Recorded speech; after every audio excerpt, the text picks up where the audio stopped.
May bantay ata ang batang ito. Ayoko na. Aalis na ko. Anak Jose, mabuti naman at ligtas ka. Hindi ko na alam ang gagawin ko kung hindi kita makita. Ito na ang pauna kong bayad, Veronica. Siguraduhin mo na sa susunod kong punta sa lugar na yon ay wala ng problema. Huwag kang mag-alala, Don Fernando. Gagawin ko ang lahat para mapalayas lang sila sa lupang yun. Mabuti naman kung ganun. Pero sa oras na malaman kong pumalpak ang mga plano mo, alam mo na ang magiging kapalit nito. Naiintindihan ko, Don Fernando. Makakaasa kayo na mapapasa inyo din ang lupang ipapamana sa akin ng nanay ko. Nanay, nandito na po ako! Ano na naman ba ginagawa mo ditong babae ka?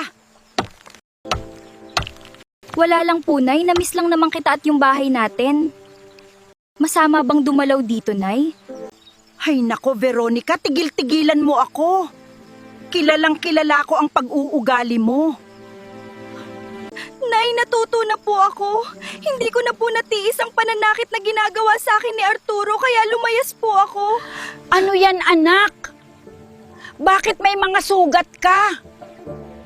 Lagi po siyang nananakit kapag nakainom. Nay, baka pwedeng dito po muna ako. Oo naman, anak. Hinihintay ko lang naman na bumalik ka dito. Kahit anong mangyari, anak, pa rin kita.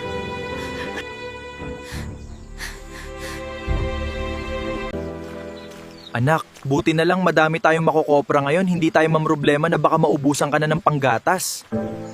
Ang lakas mo pa naman uminom ng gatas, kaya tignan mo, nagiging butsyog ka na.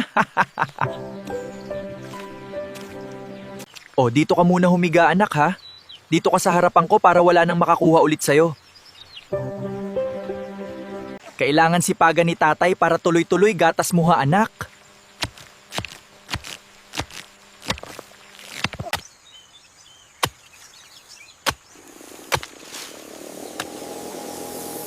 May cobra!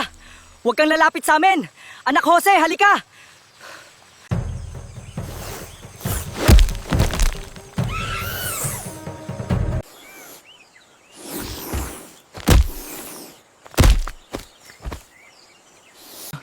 Mingming, anong nangyari?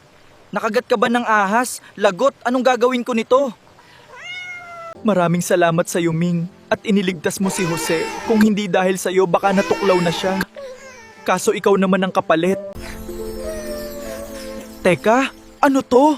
Bakit nagliliwanag sila Jose at Mingming? Paano nangyari yun na pagaling ni Jose si Mingming? Sa kanya pala nagmumula ang liwanag na yun. Halika na anak, dali. Kailangan natin umalis dito. Baka mamaya may nakakita sa ginawa mo. Saan na kaya nilagay ni Nanay ang titulo nitong lupa? Ma? Nasaan po kayo? Parang si Rodel yung paparating, kailangan ko ligpitin to, baka makita niya akong nagkakalkal. May sasabihin po ako sa inyo tungkol kay Jose. O Ate Veronica, anong ginagawa mo dito? Balak mo na naman ba kaming guluhin ni Mama? Rodel, patawarin mo na ako sa nagawa ko sa inyo ni Nanay. Nagbago na ako at pinaliwanag ko na kay Nanay ang lahat. Hindi ako naniniwala sa'yo!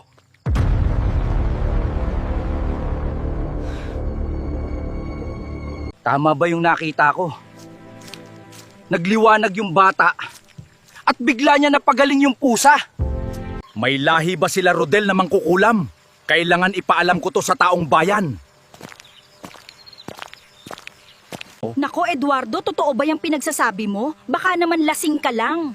Kaya aga-aga, imbes na kape, alak ang almusal mo. Totoo ang sinasabi ko, Aling Marta. Bahala ka. Baka maunahan ka ng iba, magpakalat ikaw din. O siya, sige na, mauna na ako. Tol, narinig mo yon?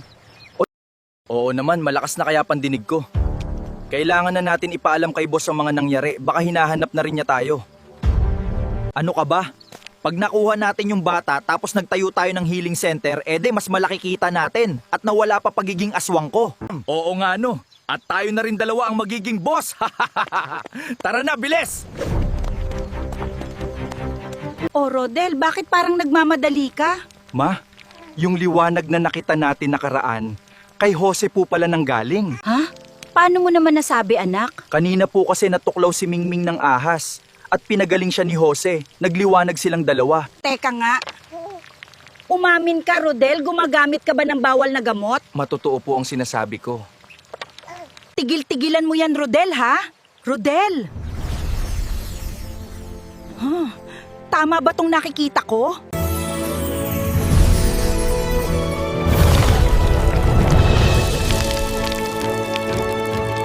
Ay nako, bakit naging ganito ang mga isda? Paano ko na masasabawan yan? Sobrang laki. Ma, Ano po nangyari dyan? Ayos lang po ba kayo? baka makita ni Veronica to. Wala anak, may nahulog lang ako. Sige na, dyan ka lang, ayos lang ako. Ganun po ba? Mabuti naman. Sige po, naglilinis lang ako dito. O, di ba tama ang sabi ko sa inyo, ma? Paano nagkaroon ng kapangyarihan ng apo ko? Delikado ang buhay niya pag nalaman ng iba to, anak. Tama nga yung sinasabi nung lalaking lasing kanina. May lumiliwanag na kulay ginto. Sinong bata kaya ang may gawa nun? Tol, iidlip lang ako. Gisingin mo ko pag meron lalabas na may kargang bata, ha? Sige, Tol. Agawin agad natin yon.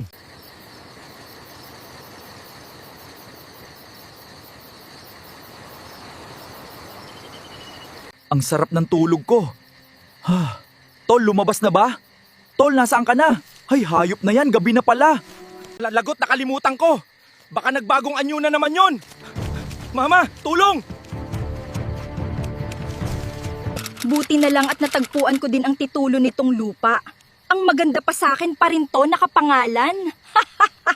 Makakapag-enjoy na din kaming dalawa ni Arturo at siguradong magiging proud siya sa akin.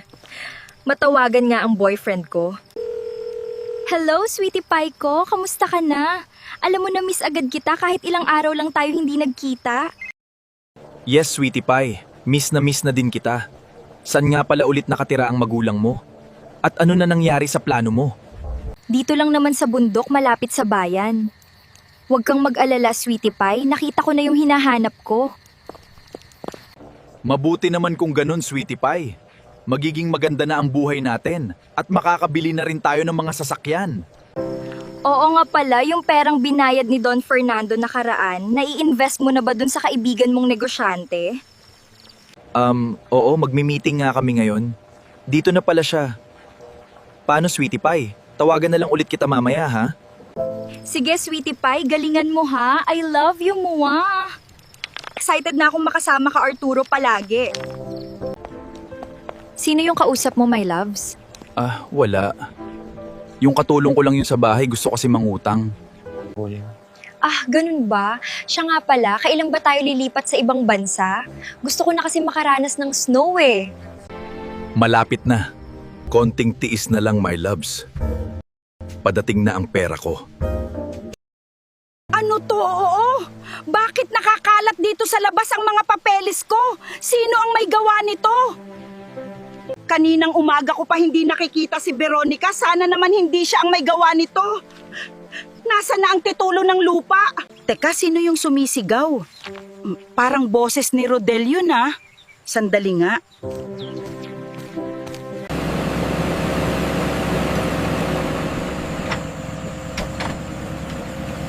Break time na! Tara na, masarap ang pinaluto ko. Bahala kayo, ubusan ko kayo. Teka lang! Anak, bakit sumisigaw ka? At anong nangyari dito? Bakit sinira nila tong lupain natin? Mama, yung nakausap kong tao dito kanina, sabi nila, nabili na daw nila tong lupa natin. At may hawak na daw silang titulo. Paano naman sa kanila mapupunta yun, anak? Hindi maaaring mangyari to. Kailangan natin silang pigilan.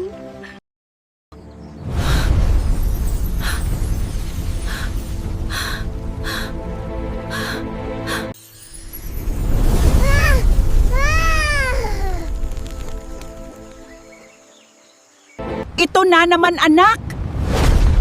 Parang si Jose po ang may gawa niyan. Teka, parang nilalagnat po si Jose, ang init-init niya. Halika na, anak, umalis na tayo dito. Iuwi na muna natin si Jose sa kubo.